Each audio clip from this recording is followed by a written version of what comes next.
from the Mercy One studio. Support for Faith on Trial and Iowa Catholic Radio, provided in part by Imogene Ingredients.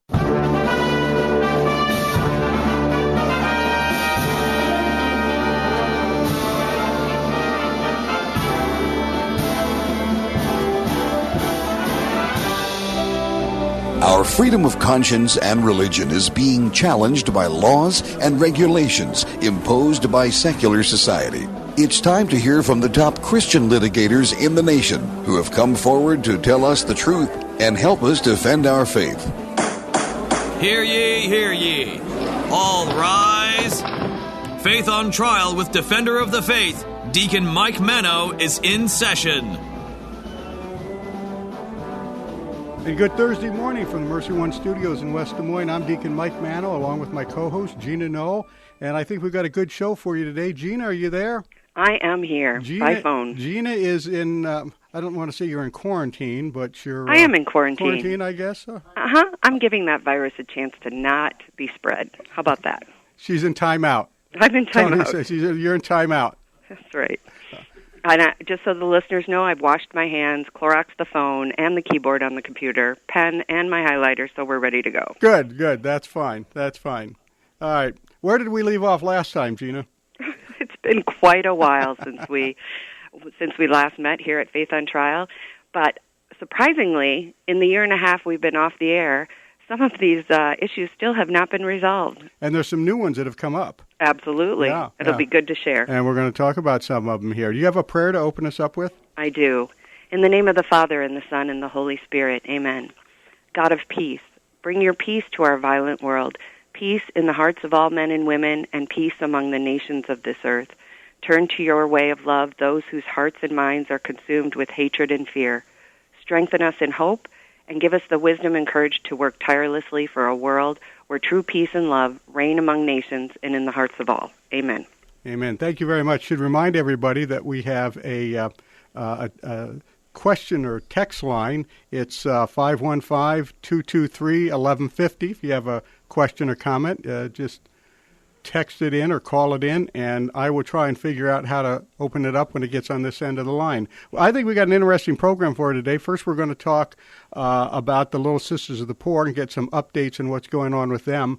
If you think that it was all over for the Little Sisters once they won in the Supreme Court a couple of years ago, you're wrong. They're back in court now, and we're going to bring you up to date on that. And then after that, we're going to talk with an attorney who is suing the Madison, Wisconsin School District for allowing students to transgender during school hours. And, of course, don't tell your parents about this. And finally, we're going to have a report on, and this is what you're going to probably need the antacids for, Drag Queen Story Hour. Yes, it's happening, and it's happening all over. In libraries across the country. That's right. And Gina, as a mother of two girls, I'm sure this warms your heart a little bit. Yes, I don't think we'll be attending those. Let's bring everybody up to date a little bit on what's been going on with us during the last year and a half, or I think it was a little longer than that, more like 2 years. Almost 2 years, yes. Yeah, something like that. So everybody's situation's changed a little bit. You, I don't want to say you got rid of a daughter, but you dropped one off in Florida. She spread her wings, and she is in Florida, attending school, trying to learn how to online learn. So we'll see how that works out. Okay, she's still down in Florida right now. She is. She was very nervous about this online learning, so she opted to stay in her apartment, promised to stay there, and have the support of her roommates through this online learning. Well, everything's a day at a time for all of us across the nation. And you were just down there the other week. Right. We had gone to visit her for spring break, and which is a great place to visit for spring break, and had intended to bring her home with us, but it didn't quite work out that way. She convinced me otherwise, so we have her there. You know, we start each day with a prayer, and we're thankful for all of the blessings that we have, and we hope that we're protected. So thank God for our faith. That's all I have to say. That's helping us through this. Yeah, and that's an important part of what we're going through. A lot of people unfortunately taking this health crisis as a crisis of faith, and it shouldn't be. This should be the time when our faith gets even stronger. And this is what we've been told in Scripture.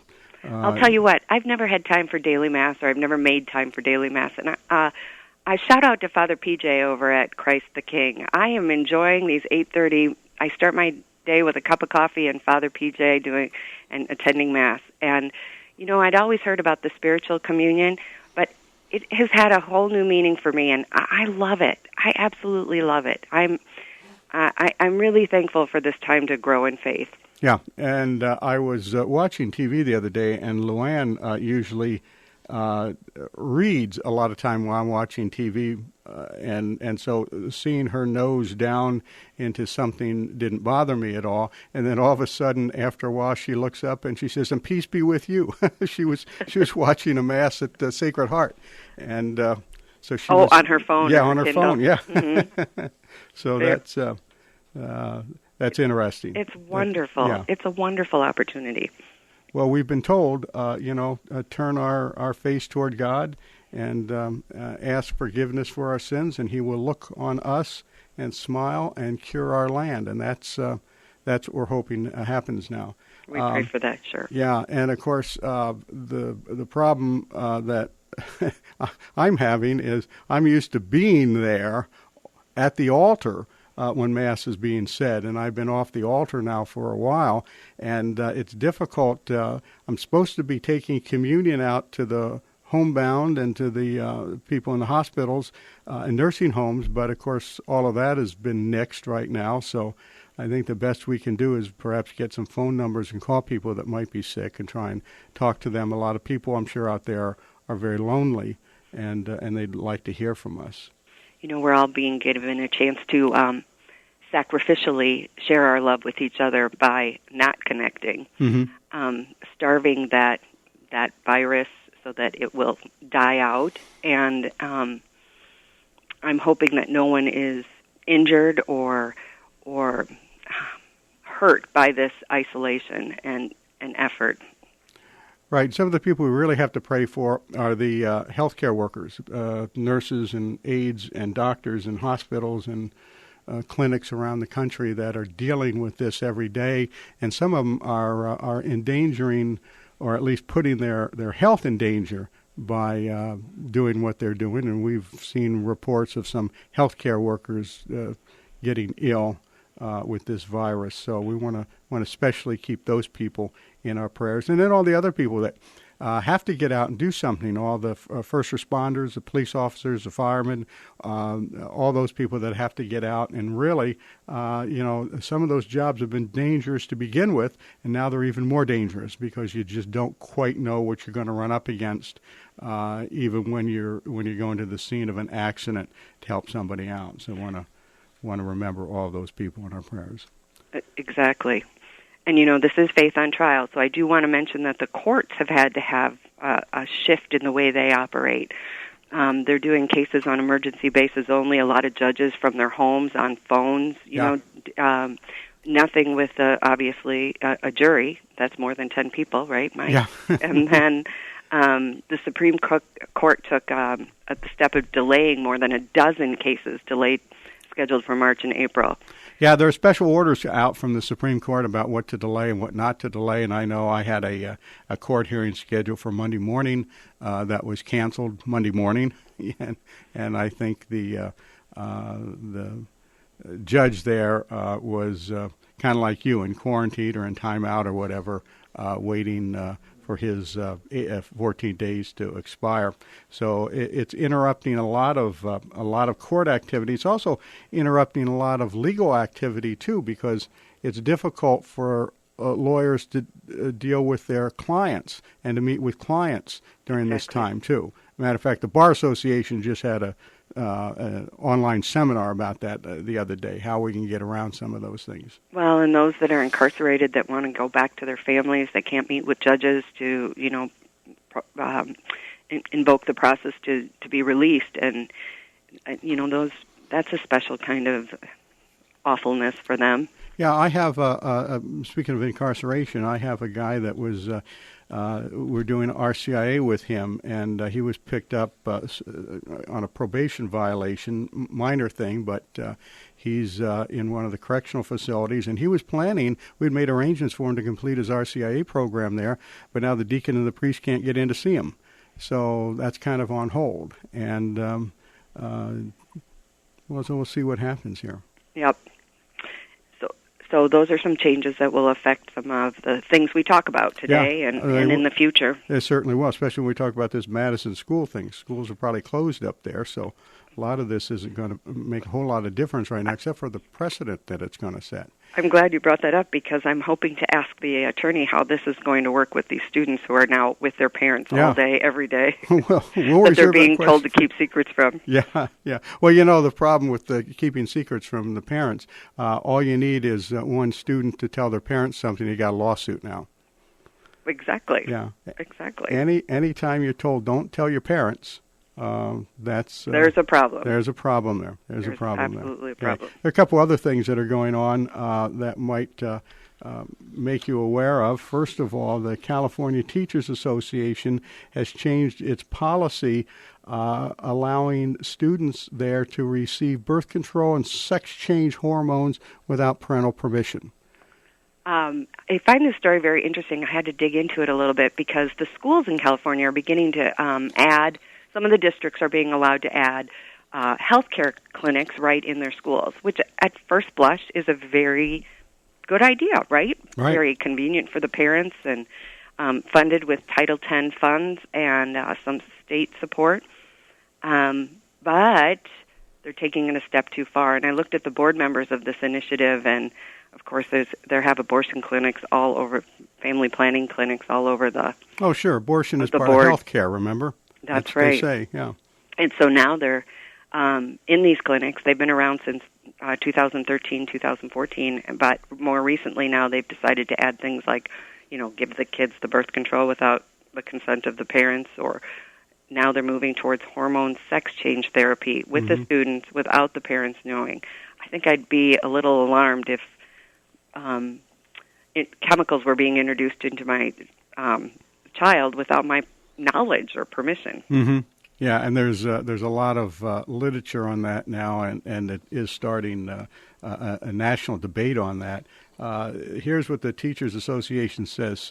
CTA believes comprehensive school-based health care clinics are needed to bring caring and responsive services to young people. The clinic shall provide cisgender, transgender, and non-binary youth equal and confidential access to decision-making rights for students and their families. Wonder how often they bring the families into those things. But notice how they didn't specifically mention hormone therapy, but it definitely is included in the final goal of the policy. It certainly is. It certainly is. So we'll bring that story. We'll follow it. It just started. It's a is it a bill that? No, it's the association changed their policy. So just last month. So in February of this year, I imagine that'll trigger some legal battles. Oh, I'm sure it will. I'm sure it will. And there are probably other school districts or other teachers' associations outside of California that are going to want to do the same thing. So we'll take a look. There's another thing that came across my desk here. As a matter of fact, I wrote an article for The Wanderer, my column. I don't know what week it appeared, but it's about this issue, and that was there is apparently an attempted ban in California on putting separate sections in stores for boys' toys and girls' toys, and for boys' clothing and girls' clothing. You'd face a department store or something would face an $1,000 fine if they didn't combine those things. In other words, you won't be able to go into the store and go to the girls' section to get stuff for your little girl, go to the boys' section to find toys for your boys. Wow. Yeah. This bill that was introduced in the last 30 days, invokes a fine of $1,000 for a store that doesn't follow its guidelines. But it's just legislation. I'm sure it will continue to grow and have some amendments, and who knows if the California legislature will approve it. My guess is they will. That's kind of the way it works out there. I don't see the bias in having separate departments for boys or for girls. Yeah. It makes it a lot easier as a parent. The stores are so big already, it's hard to find things, and won't it be even more confusing when they mix it all together and don't identify it? It certainly will be. Okay, we're going to take a short break here, and when we come back, we're going to be talking about the Little Sisters of the Poor, and support for Iowa Catholic Radio and Faith on Trial is provided by Paul Martin and Paul Mitchell, owners of Imogene Ingredients. I know these people. I ought to be able to get this out. Imogene Ingredients supply specialized feed ingredients for livestock and pet diets to improve maternal and young animal health in both conventional and organic production. We'll be back in 2 minutes. Impoverished children break everyone's heart, but poverty seems like such a big problem. What can one person do to make a difference? For 17 years, Blessman International's passion has been to connect the resources of our donors with sustainable programs that impact the lives of impoverished children in South Africa. Our donors are feeding thousands of hungry children every week, providing basic water and sanitation for impoverished communities, and sharing the love of God in practical ways every day. Go to www.blessmaninternational.org and make your donation today. Is it time for a new roof? Then it could be time for you to get to know Bell Construction. Bell Construction is a roofing company entering its 30th year of business. They specialize in residential re-roofs, light commercial jobs, and have the experience to meet all of your roofing needs with personal service. With Bell Construction, the owner will come to your home or place of business in person to inspect and ensure the quality of work that you deserve. They pride themselves in working with you on a personal basis and making sure you are satisfied. Bell Construction, 515-963-4494. Thank you, Big Red Q Quick Print, for underwriting the sports report.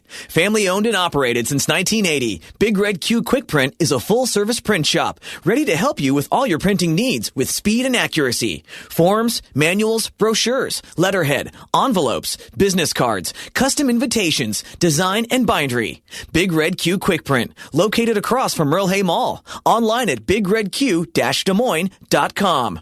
Big Red Q Quick Print. We make printing easy. Are you suffering emotionally or spiritually after an abortion? At Intervisions Healthcare, we believe you deserve healing, forgiveness, and support. We've found that there are no quick fixes, but meeting with others who share the same pain can be a good start. To learn more about this healing ministry, call Intervisions at 515-440-2273, 515-440-2273, and ask for a nurse. Intervisions Healthcare. It's a safe and confidential place to begin the healing you deserve.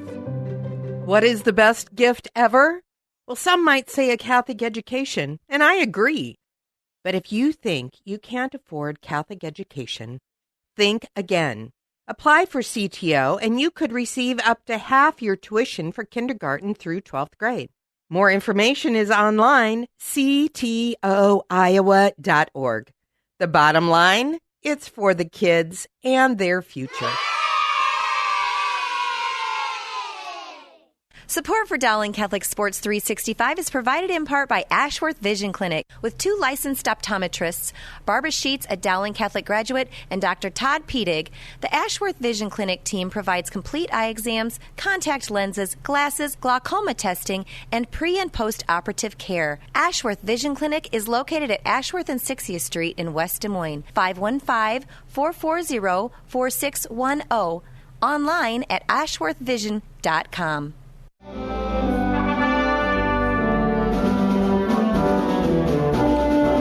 Good morning, Deacon Mike Mano, Faith on Trial, and I'm back here now with Attorney Diane Verm from the Beckett Fund for Religious Liberty. Diane, are you there? Can you hear me?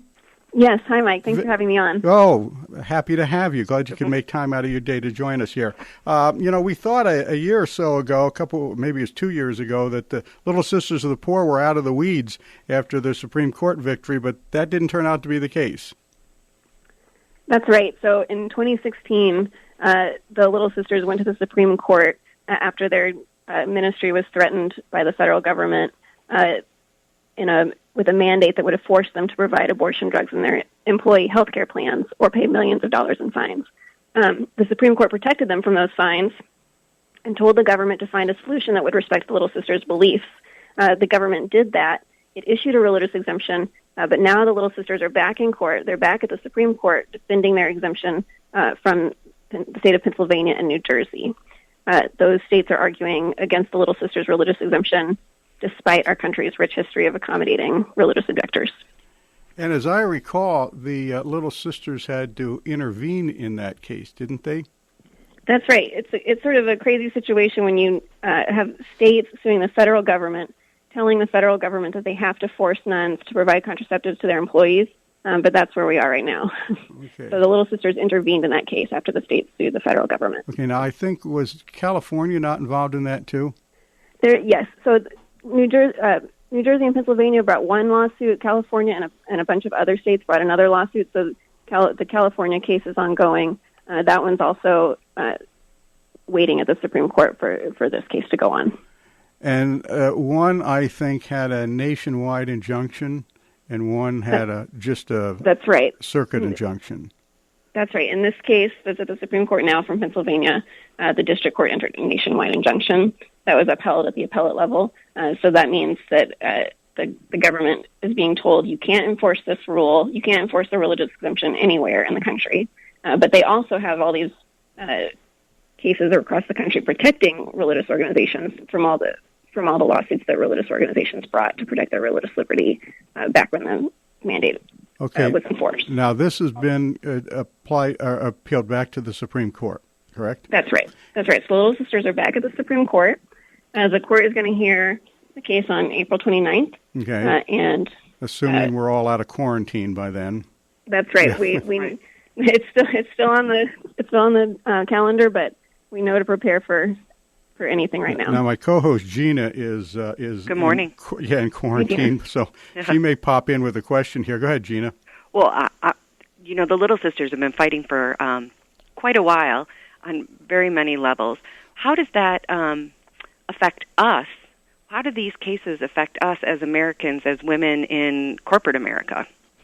Right. So right now, this case isn't just about Catholic nuns and the contraceptive mandate. It's the Little Sisters are fighting to preserve accommodations for all Americans. The states have argued that the government doesn't have the authority to issue a religious exemption. So if the government can force nuns to provide contraceptives, what can they do to anyone? Where any employee of any organization or any employer, our Constitution doesn't require the government to punish religious sisters or anyone for living out their faith. And this is a chance for the court to uphold the time-honored tradition of honoring religious exemptions. Also, President Trump issued an executive order about 3 years ago, and it made it sound like that order was a victory for the Little Sisters of the Poor and the HHS mandates. Can you explain how that's been implemented and what the effect of that order was? Sure. So the Trump administration came in. They issued the executive order, and the religious exemption was the result of that order. So after the executive order, the government then exempted the Little Sisters, and that's what's been challenged. Is the government's ability to even exempt the religious. So that's the newest battle that's in the Supreme Court right now. That executive order. I see. Mm-hmm. I see. Now, and what are our chances? Does it look good for the Little Sisters in winning yet another step at the Supreme Court? I do think that the court will take this opportunity to rule in favor of the Little Sisters. I think the justices will do the right thing because religious exemptions are such a time-honored tradition in our country. This is an important opportunity for the court to end this fight once and for all, and I'm hopeful that they'll do so. What is the motive behind New Jersey and Pennsylvania and California and the other states that are doing this? I mean, I know Cecile Richards, I guess the former president of Planned Parenthood, said one of her goals was to get Catholic organizations to have to comply with distribution of contraception and abortion activity. Is it politics that's fueling this, or is this a sincere belief by these attorney generals that this is just the wrong thing to do? I mean, you'd have to ask them. They sure claim that there's going to be harm as a result of this religious exemption, but they can't show any single woman who's going to lose contraceptive coverage as a result of this religious exemption. They haven't brought a single woman in the lawsuit. So, you'd have to ask them, but it's hard to say that there's not any political motives behind it. Yeah, it seems to me that, just an observer of this, that there's something behind it other than their charitable belief that this is going to help women. Well, and if there's anything that we've learned through this litigation, it's that the government doesn't need nuns to get contraceptives to women. This is the most powerful government in the world, and they have ways to provide contraceptives without using the Little Sisters of the Poor. Yeah, you would think this would open up an opportunity for somebody to provide special insurance for that in case you're working for somebody that doesn't provide it. But I guess that's too practical an alternative. There are lots of ways the government could do this without using the Little Sisters, and the states are just refusing to accept that. Yeah. This is Faith on Trial, and we are talking to attorney Diana Verm with the Becket Fund for Religious Liberty about the update on the Little Sisters of the Poor litigation. Diana, how can we as citizens help you or the Little Sisters, or to be able to follow the progress of this case? Sure. So the one thing you can do is go to our website and follow the updates on the case at becketfund.org. That's becketlaw.org. That's our old right. That's the old one. These are old website. Becketlaw.org. Yes. So it's helpful to keep updated and be knowledgeable about the case and what's going on. The other thing you can do is let your local government officials know that you care about the Little Sisters of the Poor and their religious and the government's ability to exempt religious believers from burdensome laws. Tell them that you care and let them know that you want them to support the Little Sisters. We have a lot of organizations out there like the Becket Fund. There's the Alliance Defending Freedom, Pacific Justice, and you can go down the line. We have a lot of people from those different organizations on our program. And one thing I like to remind people is that the legal services that they provide are all pro bono. They're free. That's right. But yet somebody has to help these organizations meet their financial needs. So if you like to make charitable donations to things that will affect how Christians are able to practice their faith, any of these organizations would be a good place to write a check to. And I think Diana would agree with that.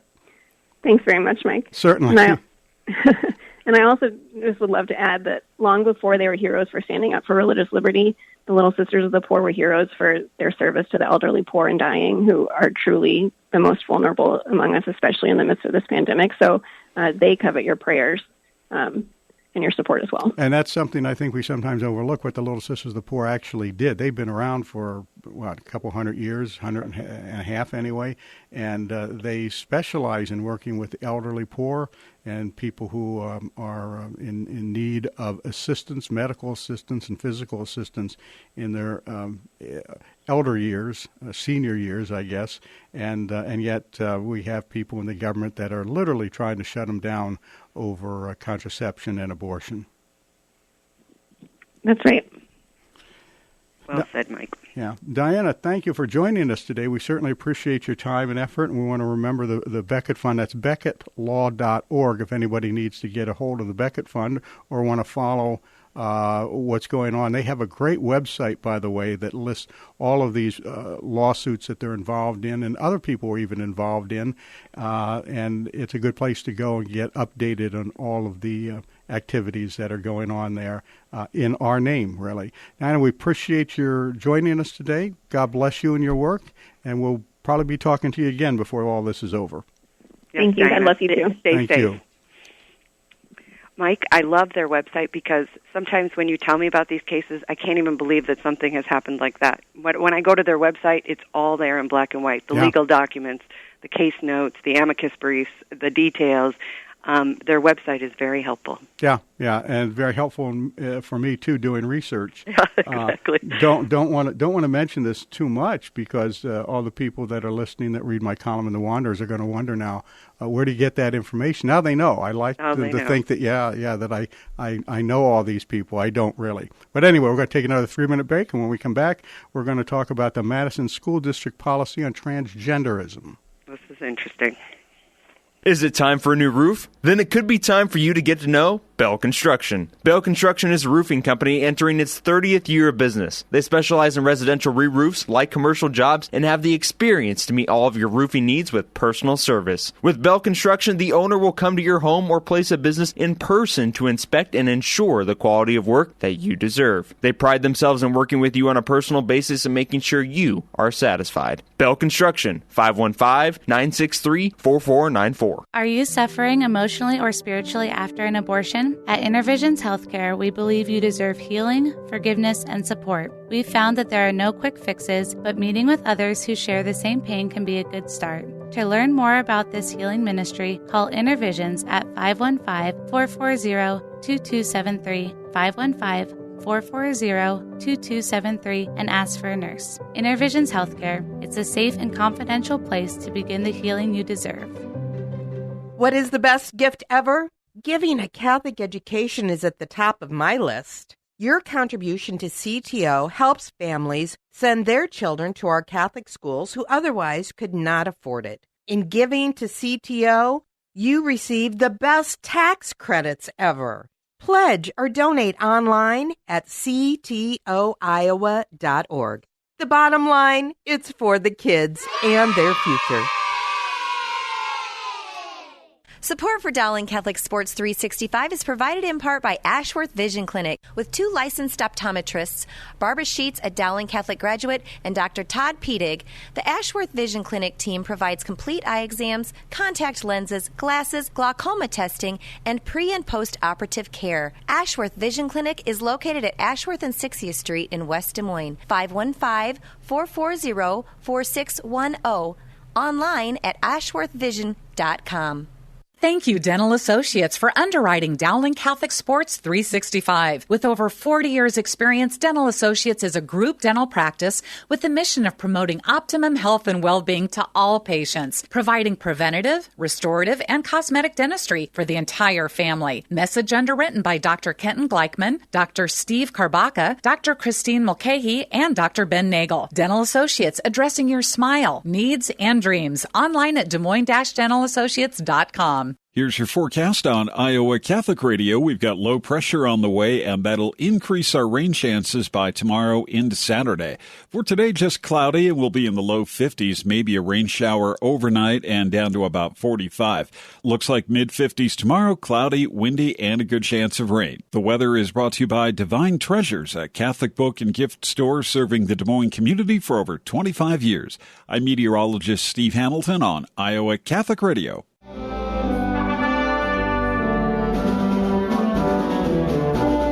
And we're back.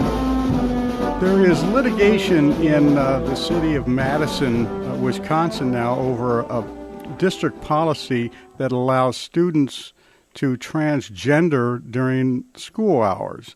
And the lawsuit has been brought by a law firm by the name of the Wisconsin Institute for Law and Liberty.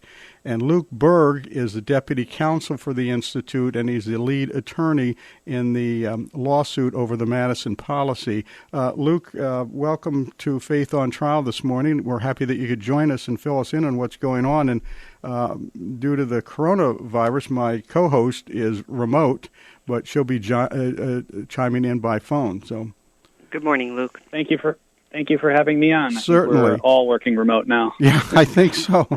Everybody is. What is going on in Madison with the school district there? Yeah, so the district, like you mentioned, passed a policy that allows students of any age to transition their gender at school by picking a new name and pronouns without requiring parental notification or consent. And the policy then actually prohibits staff from notifying parents that this is happening at school without the student's consent, and in some circumstances even instructs staff to actively deceive parents by using one name at school and another when parents show up to pick up their children. So obviously we think this is a pretty gross violation of parents' rights, and so we're suing over that. Yeah, who's pushing this?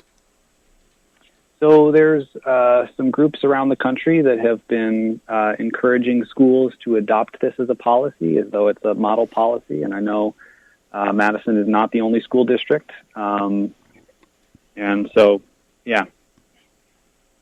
Interesting. And so you filed suit, and I read the legal papers, and you had I think an affidavit from a psychologist that was attached to that, talking about how bad it was for the students. But where is the suit right now? That's is it getting ready for trial? Has there been any motions or injunctions or requests for stays or anything? Yeah, so we filed two motions when we filed the lawsuit, a motion for a temporary injunction, which is essentially an order from the court requiring the district to notify parents in the meantime while the lawsuit is pending if their children begin to deal with gender dysphoria or if this issue comes up. And then we also filed the lawsuit anonymously, so the parents' names are not on the complaint. They're all listed as John Doe or Jane Doe. So we filed a motion to proceed anonymously. Since we filed it back in February. Since then, we've kind of been going back and forth with the district and the judge about scheduling. And the district is planning to file a motion to dismiss on standing on the argument that parents aren't injured by this policy, so they can't sue on it, and they're challenging our motion to proceed anonymously. And given that the coronavirus epidemic has shut down schools, they asked that those two motions, the motion on standing and the motion on anonymity, be resolved first before we get to the temporary injunction motion, and the court agreed. So we're currently have a briefing schedule for those two motions and a hearing in May.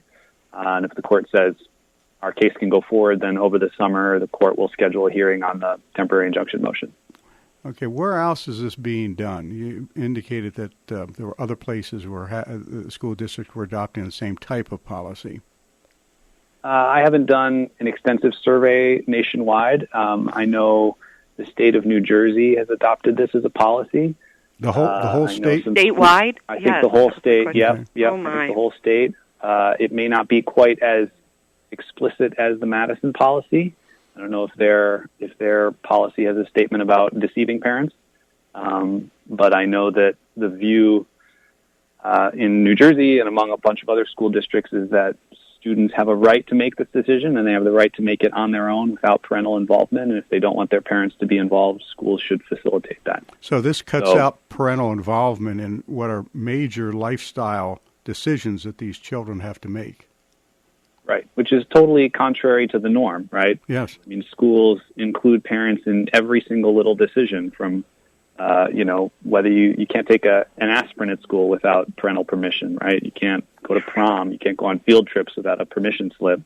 And yet, Madison School District has decided that this major life decision, which is highly controversial and arguably a healthcare decision, is one that students should have a right to make totally independently without any parental input.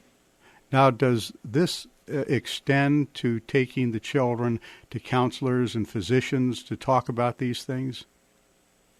I don't believe so, no. Right.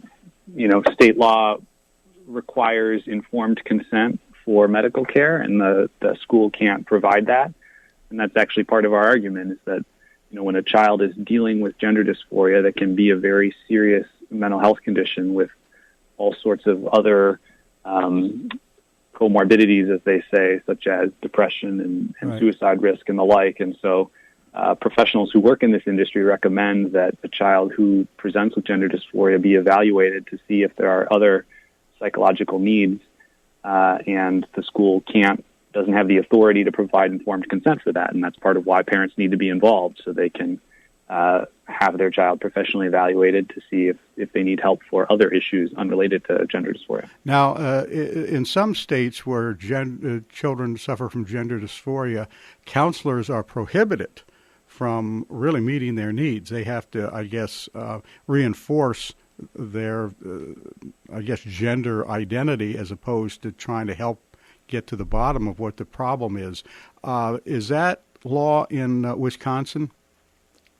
That's definitely not the state law. I know there's some cities in Wisconsin that have passed things like that, but that wouldn't prevent a parent from taking their child somewhere outside the city to be be treated. And I think it's important to note at this point that what we're talking about for kids, there's a series of studies showing that the vast majority of children who experience gender dysphoria ultimately resolve it in favor of their biological sex. In other words, the dysphoria goes away. Right. And so the treatment often is little more than helping the child understand the source of the dysphoria, where it comes from, and sort of talking through it. And frequently that will be enough to help the child find comfort with their biological sex. And I understand, so I think Luke, that you submitted a document from Dr. Levine that's 50 pages long that describes this whole thing for the court, the normality of the gender dysphoria. Yeah, that's right. We have an expert in the case, Dr. Stephen Levine, who has been working with people with gender dysphoria for almost 4 decades. And he and a number of other mental health professionals around the country and around the world believe that this rush to affirm and transition immediately can actually be harmful. Given these stats that for the vast majority of children, gender dysphoria goes away, the belief is, if you immediately affirm and transition, this can reinforce a child's belief that they're born in the wrong body and actually cause them to persist in that belief rather than finding comfort with their biological sex, as the vast majority of children do. And so that's part of our argument for harm, is if a school hides this from parents and facilitate the transition, it may actually cause long-term harm. Now, you're in a pretty liberal area there. What is the likelihood that you may prevail on this, or is too early to tell at this point? Well, I mean, I'm not going to comment on how likely we think the judges to rule in our favor, but we think the law is on our side. We think there is a long line of cases clearly establishing that parents are the primary decision makers with respect to their kids. There's a lot of state and federal laws that reflect that background norm. So, parents have a right under state and federal law to have access to all records about their children in school. Medical care typically requires informed consent. There are state laws that require parental consent for legal name changes. There's a federal law that requires parental consent to change records in the school district. So obviously this policy flirts with and runs directly against all of these laws. So we think we have a pretty compelling case that this is the type of decision that parents need to be involved in. There are amici briefs that are being filed in this, or are there others? Not yet. Okay. I mean, we're still at the trial court stage. That may come, when the case eventually gets up on appeal. Okay. There hasn't been anybody else that's petitioned to intervene or anything? No, not yet. No. Okay. All right. I took the liberty of bringing up the Madison School District policy to read it for myself because it was incredulous that this would actually occur. And it truly is in their policy, I can assure our listeners. It under the guise of keeping our students safe from harm, they have put in this disclosure to families policy. So my question to you is that, so they're saying that the staff can be reprimanded for not following this policy under the non-discrimination policy of the school.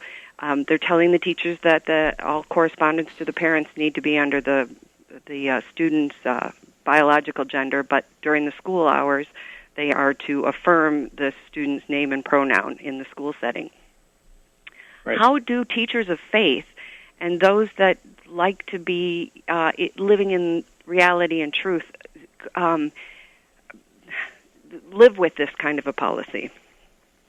Right. I think this puts them in an incredibly difficult position. For now, this is the policy, and if they violate it, even in good conscience, and I think that would be right under the law. Obviously, that's what our lawsuit is arguing. But for now, the policy is in place, and so they would risk being found in violation of the non-discrimination policy and disciplined or even fired if they didn't follow it. Now, we hope that our case will change the policy, and that's why we sought a temporary injunction so that while the case pens, we can have a court order saying if this happens while the case is pending, school, you need to notify parents and you need to involve parents so that, both teachers and parents and children will not be put in that situation. What is the reaction from the community, newspapers and other places there? As you'd expect, it's mixed. A lot of people, when they hear about this policy, are incensed and surprised. They think, this is not what we want our schools to be doing, and schools have no right to hide this information from parents. That's been the major reaction we've got, but there are others who think that this policy is necessary to protect transgender students. So obviously there are very, very mixed views about it.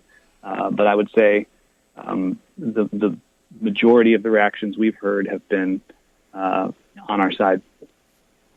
Luke, we're running out of time. We'll have to let it go at this point. But real quick, you have a website you can give us. Yes, will-law.org. Okay. And so if anybody needs to follow this, they can go to that site. And if they have any information for you, obviously, they can go to that site. Luke Berg. Yeah, absolutely. And Deputy Counsel for the Wisconsin Institute for Law and Liberty, thank you for joining us today. We certainly appreciate it. Thank you, Luke. Thank you for having me on. Thank you. And this is Deacon Mike Mano on Iowa Catholic Radio, Faith on Trial. We'll be back in 3 minutes. What is the best gift ever? Well, some might say a Catholic education, and I agree. But if you think you can't afford Catholic education, think again. Apply for CTO, and you could receive up to half your tuition for kindergarten through 12th grade. More information is online, ctoiowa.org. The bottom line, it's for the kids and their future. Support for Dowling Catholic Sports 365 is provided in part by Ashworth Vision Clinic with 2 licensed optometrists, Barbara Sheets, a Dowling Catholic graduate, and Dr. Todd Pedig. The Ashworth Vision Clinic team provides complete eye exams, contact lenses, glasses, glaucoma testing, and pre- and post-operative care. Ashworth Vision Clinic is located at Ashworth and 60th Street in West Des Moines, 515-440-4610, online at ashworthvision.com. Thank you, Dental Associates, for underwriting Dowling Catholic Sports 365. With over 40 years' experience, Dental Associates is a group dental practice with the mission of promoting optimum health and well-being to all patients, providing preventative, restorative, and cosmetic dentistry for the entire family. Message underwritten by Dr. Kenton Gleichman, Dr. Steve Karbaka, Dr. Christine Mulcahy, and Dr. Ben Nagel. Dental Associates, addressing your smile, needs, and dreams. Online at DesMoines-DentalAssociates.com. Doing what is challenging because it's right. That's Blackbird Investments. In 2013, Blackbird Investments was born from the inspiration of St. Kevin. When it comes to building real estate, they look for creative solutions by forming strategic alliances, creating energy-efficient buildings, and engaging with local craftsmen. At its core, Blackbird Investments believes in giving buildings a new life. BlackbirdInvest.com. Blackbird Investments, doing what is challenging because it's right. Thank you, Skeffington's Formal Wear, for sponsoring Dowling Catholic High School football. In business since 1951, Skeffington's Formal Wear offers quality service, style, and selection, providing tuxedos, suits, and casual groom attire for weddings, proms, and any other special occasion. Skeffington's Formal Wear, with convenient locations in Des Moines, West Des Moines, Davenport, Coralville, and Ankeny. All locations are family-owned and operated by members in their respective communities, fitting you for life celebrations. Online at skeffingtons.com. Support for Iowa Catholic Radio and Faith on Trial provided by Paul Martin and Paul Mitchell, owners of Imogene Ingredients. Imogene Ingredients supplies specialized feed ingredients for livestock and pet diets to improve maternal and young animal health in both conventional and organic production. Information about Pharmatan and other products at ImogeneIngredients.com. Paul and Paul are members of St. Augustine's Knights of Columbus and encourage their brother knights to keep standing up for their faith.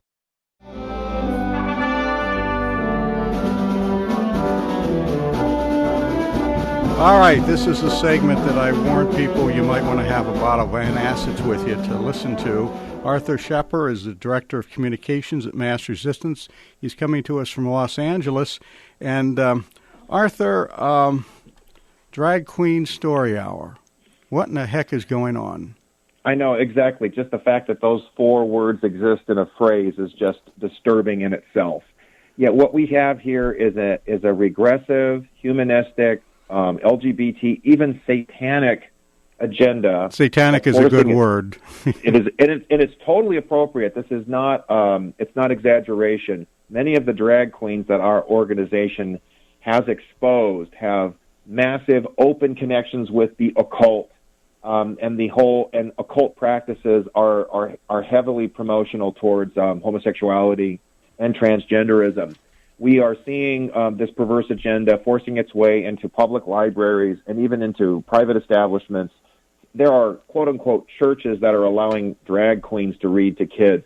These are sexually explicit adult entertainers now trying to normalize transgenderism, homosexuality, and the whole other spate of paraphilias towards children, all in the name of diversity, tolerance, acceptance, etc. Of course, the whole agenda is not about tolerance. It's about tyranny. It's not about acceptance. It's about dominance. Yeah. They're pushing. It's just that they're pushing this perversion. They started in 2015 in San Francisco. They've now kind of set up a beachhead in New York City, and then they've tried to infiltrate in red and blue states, rural and large cities. But mass resistance has been punching back since 2018. We had our first notable victory in Atlanta, Georgia. We raised a lot of fuss about. They wanted to do this at the Ponce de Leon Library. Atlanta, Georgia, many may not realize, is actually quite a liberal city in a conservative state. It's one of the most pro-gay municipalities in the South. Many might be shocked to hear that, and yet we were successful at stopping Drag Queen Story Hour there. I think there was one in Wisconsin. Is it Hudson, Wisconsin, that was just shut down? Oh, we didn't shut it. We didn't just shut it down. We stopped them before they started. Our team in Wisconsin enacted, forced a new set of library policies, which would ensure that Drag Queen Story Hour never came to the library in the first place. We had similar successes in Leander, Texas, where the city adopted a policy that only city-approved events would happen in the library in the first place. We got the librarian fired as well. We're just going full board. We're not just trying to hold on to what territory we have. We're taking it back. Okay, and my co-host, Gina Knoll, is the mother of a couple of daughters who's joining us by phone because of our isolation here. I imagine, Gina, this makes you feel good one way or the other. Either they're closing it down or you're irritated because they were doing it in the first place. Well, exactly. And as a mother, I doing my research for this story, Arthur, we were astonished at the work that mass resistance has been doing.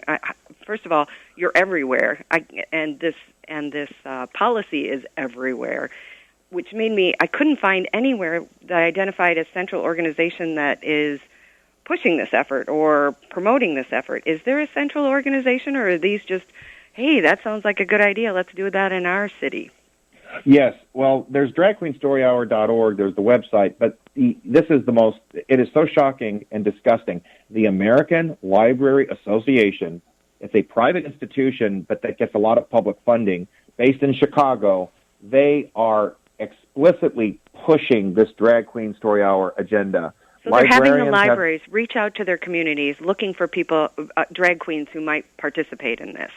You bet. That's exactly what's happening, which is why we are also working with every chapter we have, urging them to pressure their library boards and city councils to stop donating or stop paying dues to the American Library Association. They are not a government agency. They are not a final certification institution to legitimize libraries. They are an unnecessary lobbying group which is pushing these perverse agendas. Librarians have turned into the latest third rail of social justice warriors in our communities in many cases, sadly. They need to be exposed. They need to be confronted, opposed. And what we're trying to do now in some cities, like in Chula Vista, California, is we're trying to get them fired. I mean, librarians, any adult who thinks it's okay for sexually explicit adult entertainers to be around children should not be around children either. Not just the drag queens, but these librarians.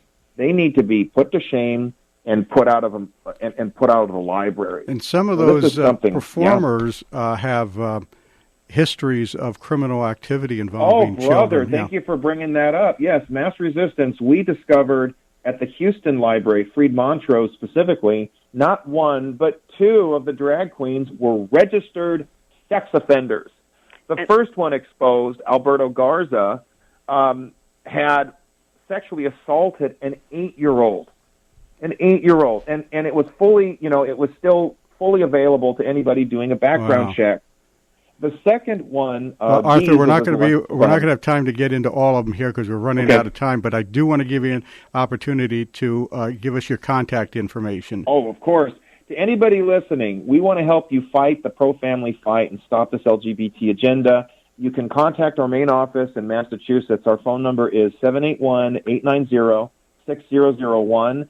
781-890-6001. Our website is www.massresistance.org. My email address, you can email as well, Arthur, A-R-T-H-U-R, at massresistance.org. Please reach out to us. We will help you win this fight and make the difference. Arthur, thank you very much for joining us today.